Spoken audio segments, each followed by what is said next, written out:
These days, it feels like we argue about everything. We pick our side, we dig in, and we fight as hard as we can. Disagreement is a part of democracy. But sometimes, these fights get so heated, people mistrust each other so much, that the whole system of democracy ceases to function. And this is what happened in the small town of Port Angeles, Washington. A big fight erupted, not over guns or abortion or the other explosive issues you might be used to hearing about, but over the issue of public water fluoridation. Didn't see that coming? What even is that? Public water fluoridation is a widespread public health intervention where a certain amount of the mineral fluoride is added to public water supplies.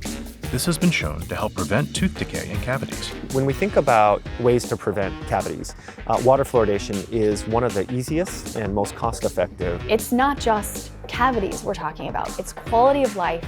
It's children growing up healthy and reaching their full potential.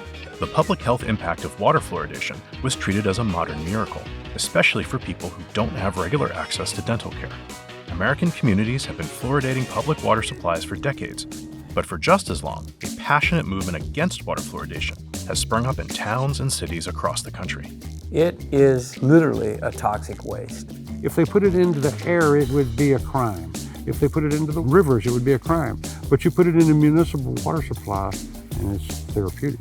And the movement against fluoridation has been surprisingly successful, forcing public health officials to engage in political battles when communities are deciding to adopt the practice. Confusing and scaring people. That was sort of the game plan for the anti-fluoridation movement. The two sides cannot agree on fluoridation because they cannot agree on what is true. The fluoridation debate, it was really a battle of facts.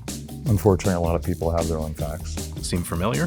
The fluoridation debate sounds a lot like the arguments we have all the time.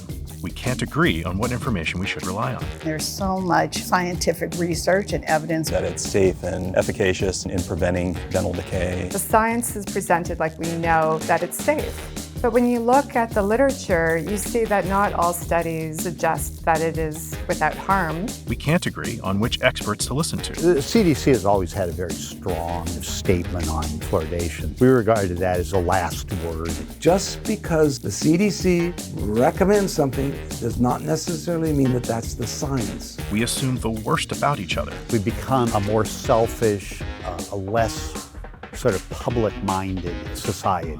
Their whole argument is that we're a bunch of, ignorant rubes and we don't know what's best for us. We might not even agree on what we're fighting about to begin with. Tooth decay is the most common disease in children. Fluoride in the water helps to prevent a lot of cavities. The public should have the right to choose what medication they ingest into their bodies. In Port Angeles, the City Council listened to those in the scientific establishment and decided to fluoridate their water. Every person should be able to enjoy the same kind of public health protections. That's not the government's responsibility to begin with. But many opponents were not only against fluoridation, but against the whole process of making the decision to fluoridate. Was the public being ignored in favor of experts? There is a certain amount of attention you have to pay to the constituency, or we'll get very angry. Or does the public have a different role to play in democracy? If you don't like a vote that somebody makes, you can go through the process of voting them out of office. But just to try to bully the elected officials, the meaner they got, I think the more we stuck our heels in the dirt.